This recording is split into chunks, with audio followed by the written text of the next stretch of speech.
우리 군이 4일 SLBM 잠수함 발사 탄도미사일의 수중 발사에 성공했습니다. SLBM 수중 발사는 군사 강대국인 미국과 러시아도 실패한 경험이 있을 정도로 고난이도 기술입니다.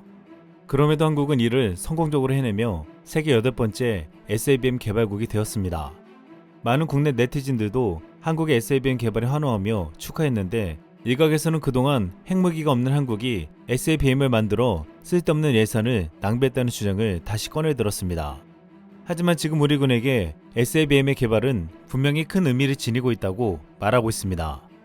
SLBM을 전력한 6개 나라는 미국, 중국, 러시아, 인도, 영국, 프랑스로 모두 핵 보유국입니다. 이들 국가들은 SLBM을 핵무기용으로 만들었기에 핵무기가 없는 우리에게 SLBM이 필요하냐는 말이 나온 것입니다. 하지만 많은 군 전문가들은 그럼에도 SLBM은 충분히 우리에게 중요한 전략적 자산이 될 것이라고 했습니다. 노무현 정부 때 핵잠수함 개발 사업을 맡았던 문근식 예비역 해군대령은 음속보다 느리게 비행하는 SLCM은 요격될 확률이 높고 파괴력도 제한적이라며 SLBM의 은밀한 기습 공격 능력으로 적군을 견제할 수 있다고 강조했습니다. SLBM은 사전 포착이 매우 어렵고 잠수함에서 발사되는 미사일 공격 체계는 이동성이 뛰어나기 때문에 공격 지점에 대한 선택이 자유롭고 재빨리 다른 곳으로 회피하여 생존 가능성을 높일 수 있다고 했습니다. 적에게 위치를 숨기면서 움직이며 계속적으로 공격할 수 있는 위력을 지닌다는 것입니다. 김정섭 세종연구소 수석연구위원은 핵으로만 핵을 억제한다면 비핵국가는 할 수 있는 게 전혀 없는 것이냐고 반문하기도 했습니다. 그러면서 오히려 핵무기는 엄청난 살상력 때문에 사실상 쓸 수 없는 무기가 돼버렸다며 재래식 SLBM은 실전 사용 가능성이 높다는 점에서 억제 효과를 낼 수 있다고 말했습니다. 또한 익명을 요구한 군 고위 관계자는 핵탄두의 위력과 비교할 수 없겠지만 재래식 탄두라고 해도 정밀한 타격과 그를 뒷받침해주는 정보 자산 등을 비대칭 전력으로 삼을 수 있다고 강조했습니다. 일각에서는 한국도 언젠가 핵을 개발한다면 SLBM은 더욱 강력한 위력을 발휘하겠지만 핵이 없어도 충분히 전술적인 자산으로 활용 가치가 충분하다고 말하고 있습니다. 이런 SLBM 개발 소식에 네티즌들은 이러한 반응을 나타냈습니다. 북한은 저 SLBM 개발한다고 난리였던 것 같은데 우리는 핵만 있으면 게임 오버겠군요.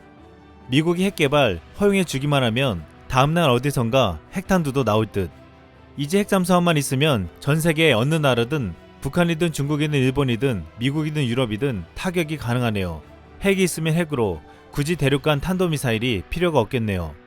SLBM은 온전히 공격무기라 일본은 기술이 있어도 헌법 개정 전에는 절대 못 만드는 게 현실이겠죠. 일본 입장에서 보면 자기들 빼고 주변국 모두가 다 SLBM 보유국이네요. 중국, 러시아, 남북, 일본 반응이 궁금해지는 대목입니다. 이제 뭐 들고 나올지. 이번에 한국의 SLBM의 개발에 일본에서는 불편한 기색을 감추지 못했습니다. 독도를 자신들의 땅이라 주장하는 일본은 SLBM이 없기 때문입니다. 최근 일본의 한 포털 사이트에는 한국 해군 잠수함 부대의 주적은 일본인가 라는 기고문이 게재되었습니다. 이 기고문은 한국의 한 구구 성향의 인사가 쓴 글로 우리나라 잠수함의 이름이 20척 중 2척만 빼고 90%에 해당하는 18척이 항일 인물이라고 말한 것입니다. 이 글을 본 일본의 누리꾼들은 한국은 우리 땅 다케시마를 불법 점거하고 있는 적이면서 자위대가 출동해야 하는 상황이라고 주장했습니다. 또 다른 일본 네티즌은 일본이 완전히 적국으로 인정받았다며 해군 능력은 일본이 압도할 수 있다는 글을 올렸습니다. 실제로 우리 해군은 잠수함 이름을 김자진함, 안중근함, 송환이람 등에 이어 윤봉길, 유관순, 홍범도 등을 잠수함 이름으로 사용하려 하고 있습니다. 일본은 왜 한국이 일본을 적국으로 두고 항일 인사들로 잠수함 이름을 만드냐고 했지만 일본은 스스로 독도가 자신들의 땅이라 우기며 한국을 적국으로 인식하는 것을 드러냈습니다. 이에 우리 군 전문가는 잠수함은 바다의 암살자라고 불린다며 과거에 우리를 압제했던 일본에게 독립을 쟁취하기 위해 노력했던 투사들의 성함을 붙이는 것이 적절하다고 주장했습니다. 지금 일본 정부가 전 세계인들에게 독도의 홍보장으로 만들려고 했던 도쿄올림픽은 그동안 볼 수 없었던 역사상 길이 남을 올림픽이 될 전망입니다. 일본 도쿄는 개막일이 20일 앞으로 다가왔지만 확진자가 716명이 나오며 38일 만에 최다를 기록했습니다.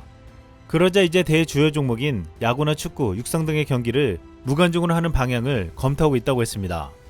일본 올림픽 전에 최대한 백신 접종 속도를 올리고 있다고 자랑했지만 최근 백신 접종에 큰 문제가 생겼습니다. 일본 정부가 백신을 제때 공급 못해 접종 예약이 중단되는 사태가 잇따르고 있는 것입니다. 일본 미해현 요카이치 시는 다음 달 5만 5천 명에게 백신을 놓을 예정이었지만 정부가 보내주는 양이 대상 인원의 절반도 채 되지 않는다는 것을 최근 확인했다고 했습니다. 이에 모레이 토모이로 미해현 요카이치 시장은 정부에 대단히 분노를 느낀다고 말하며 노골적으로 비판했습니다. 그런데 일본의 백신 접종을 총괄하는 고노다로 백신 담당상이 의회 곳에서 모습을 드러내 논란이 되고 있습니다. 지금 도쿄도는 127명의 도의원을 뽑는 선거 운동 기간인데 당장 백신 수급과 접종에 문제가 생겼음에도 최고 담당자인 고노다로가 선거 유세 차량에 등장한 것입니다. 이를 본 도쿄 주민은 자신의 고등학교 1학년 딸이 근데 이 사람은 백신 때문에 바쁜 사람 아니냐고 말했다고 했습니다. 정말 어이가 없는 것은 고노다로는 응원 유세 다음 날인 30일 지역 대량 접종 예약 재개를 발표했는데 이 유세가 없었다면 29일에 예약 접수를 재개할 수 있었다는 것입니다. 이 때문에 백신 접종이 하루를 다투는 와중에도 백신 담당상이라는 사람은 자신들의 목적인 정권 유지에만 골몰하고 있다는 비판을 받았습니다. 또한 도쿄올림픽은 가장 불공정한 대회로 일본의 이미지를 추락시킬 것이라고 전망되고 있습니다. 외국 선수들에게 격리하고 검사를 반복하고 행동에 강력한 제약을 가함으로써 일본에게 절대적으로 유리할 것으로 보았습니다. 특히 도쿄올림픽 야구에서 일본은 한국과 미국을 다른 조에 넣으며 노골적으로 자신들에게 유리하게 조편성을 해 눈살을 찌푸리게 했습니다. 일본은 지금 금메달을 30개를 목표로 하지만 일본 SNS에서는 금메달 40개, 50개를 따야 하는 게 아니냐며 제대로 준비 안 된 국가와 만전을 준비한 일본, 그렇게 메달을 따봐야 가치가 있을까 등 비꼬는 글들이 올라오고 있습니다. 또한 마이니치 신문의 이번 올림픽은 일본 선수들에게 유리한 기울어진 운동장이라는 지적이 나오고 있다며 해외 선수들이 불공평하다고 불만을 내비칠 뿐만 아니라 메달러시가 예상되는 일본에 냉담한 시선을 보내고 있다고 전했습니다.